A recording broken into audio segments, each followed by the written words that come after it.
Alright guys, I'm here with some more prediction game videos for Battleground 2014. This is Seth Rollins versus Dean Ambrose. By the way, what do you guys think of these creative characters I got off Community Creations?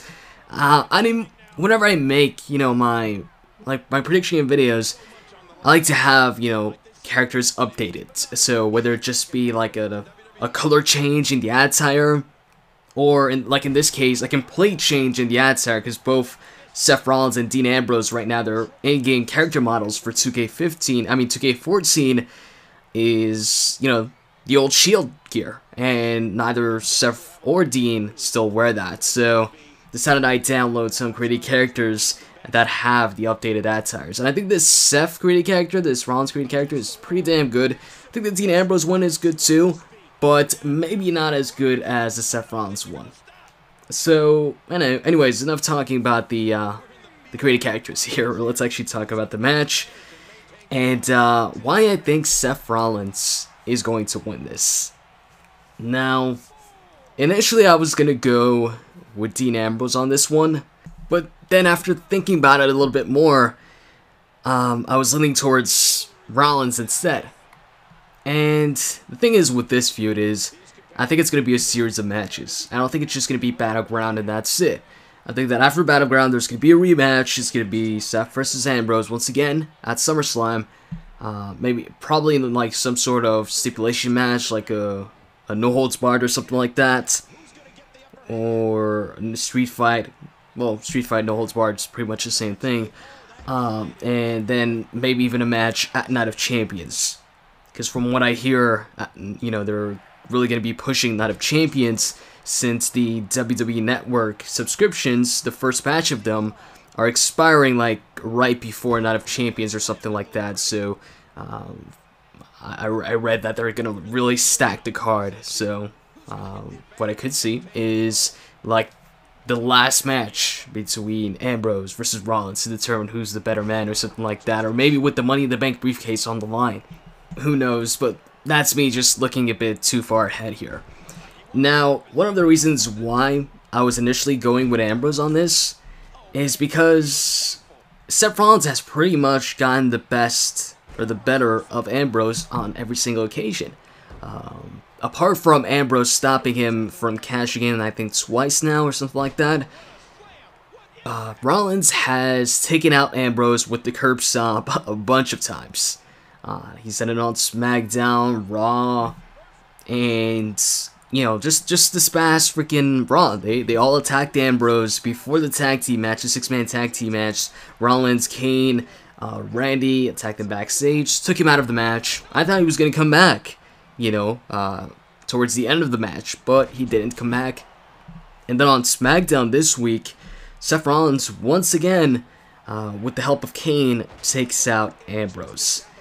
So just going into it, Seth Rollins has the momentum, and oftentimes, I say that whoever has the momentum going into a show, they end up losing. But it's not always the case, but it's something that happens often. In this case, I just think it's not one of those cases. And another reason why I thought Ambrose would win is because, let's face it, ever since the Shield broke up, Ambrose really hasn't won a significant match. He hasn't done or won anything big. Look at Seth Rollins. Seth Rollins, ever since breaking up with the Shield, or, turning on them, he's won a bunch of singles matches. And he also won, of course, the Money in the Bank ladder match, won the briefcase. He is now Mr. Money in the Bank. Roman Reigns, ever since splitting up from the Shield, he's been winning even more matches. And he's been, I think for a month now, or even over a month, Roman Reigns has closed out Raw. Not just Raw, but Raw and SmackDown, for, like I said, for about a month now. Has closed out with Roman Reigns standing tall. With a spear or a Superman punch or something like that when it comes to, Reigns versus the Authority. For instance, this Monday on Raw, just when you thought that, looks like, Reigns isn't going to be standing tall once again, at the end of the show, It looked like Randy was standing tall after he hit the RKO on Kane, and then he posed on the turnbuckle. Looked like the show was going to end with Randy being the only one left standing, but then out of nowhere, he gets speared by Reigns, and the show ends with Reigns standing tall. But when you look at Ambrose, what has Ambrose done since splitting up from the Shield? He really hasn't done anything. I mean, and he's been losing a lot of matches.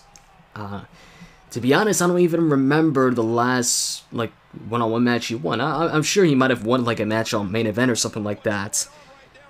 But Raw, SmackDown, he might have won a match by disqualification, like on SmackDown when he was taking on Kane. He won by disqualification because Seth Rollins interfered. But he hasn't scored a pinfall win against, you know, like a Main Event superstar or anything like that. And he hasn't won a big match like Reigns won the Battle Royal to enter himself in the Money in the Bank ladder match. And he hasn't won the enter himself in the WWE World Heavyweight Championship ladder match. And he also didn't win, of course, the Money in the Bank briefcase. So I was like, alright, all of this, you know, he's got to get a big win at some point. And I think a win versus Rollins would be perfect. Because, yeah, you know, Seth Rollins might have won the Money in the Bank briefcase with Ambrose involved in the match. But then he could, you know, he could show the people that, hey, look at this. When Ambrose takes on Rollins one-on-one, Ambrose beats him. Ambrose just beat, you know, Mr. Money in the Bank and his former Shield partner, the one that turned his back on him. But then I thought about it a little bit more, and I also looked back at, like, situations like Daniel Bryan versus The Authority. Daniel Bryan didn't get his revenge on The Authority for a while. For a while there, he would just, you know, get screwed over on, like, Raw or, you know, pay-per-views, this and that. Until the very end, like the payoff at WrestleMania where he beat both Triple H and Randy for the WWE World Heavyweight Championship. So then I was like, oh, you know what? What I could see happening is, you know, the Authority keeps getting the upper hand on Ambrose here, with Rollins picking up the win once again. But see, here's the thing. I don't think Rollins is going to beat Ambrose clean. I think there's going to be some sort of interference, or Rollins is just going to win by, you know, using an underhanded tactic, cheating, something like that, raking the eyes, you know, bending the rules a bit to win the match. So what I'm thinking is here, Rollins wins this one. Then they have a match, or, you know, rematch at SummerSlam, like a street fight or something like that, with weapons. And in that match, you could have Ambrose win that, and then you have the last match, the third match, the rubber match at Night of Champions, Rollins versus Ambrose, and maybe you can even have the Money in the Bank briefcase on the line. And more often than not, in these sort of feuds, the heel usually wins the first match. If it's going to be like a series of matches, a lot of times you'll see the heel win the first match, so that the face, when the face eventually gets their win against the heel and gets their payback, it's that much more satisfying. For example, an example of that would be Matt Hardy versus Jeff Hardy. Once Matt turned his back on Jeff, and they had their match at WrestleMania, that was their first match in that specific feud, not their first match ever. Matt won the first match, and then Jeff didn't even win the second match. They had another match on SmackDown, I think it was a stretcher match or something, and Matt won that one too. But then finally, I think it was Extreme Rules, Jeff won the third match to close out the feud, and fans left home happy. So I think it's going to be like kind of the same thing here. Rollins wins the first match, maybe wins the second, but honestly I think the second match would go to Ambrose, and then the third one, I don't know. Actually, to be honest, already trying to predict the winner of the second match, it's kind of too soon. So let me take that back. Who knows who will win, you know, the second match, whatever. Who knows who will win this first match, but I think it'll be Rollins. And also, something else I can see taking place in this match is if Rollins doesn't win, I could see this ending in like a double countout or like a double pin. Probably a double countout is more likely than a double pin. So you could have Ambrose and Rollins fight it out like on the outside of the ring or in the crowd, and they forget about the count. Referee counts them out, and then even after the match, you could have Ambrose hit, his finisher, the Dirty Deed, on Seth Rollins or something like that, or maybe Seth Rollins hits his finisher on Ambrose after the match. But I think it's more likely that we see Rollins pick up the win here via interference or just cheating. So it makes, it doesn't make Ambrose look weak, but it'll make it that much cooler once he finally wins or gets a win over Rollins. So I hope you guys enjoyed this, and if you did, you can click that like button down below. I'd really appreciate it, and I'm out. See you guys.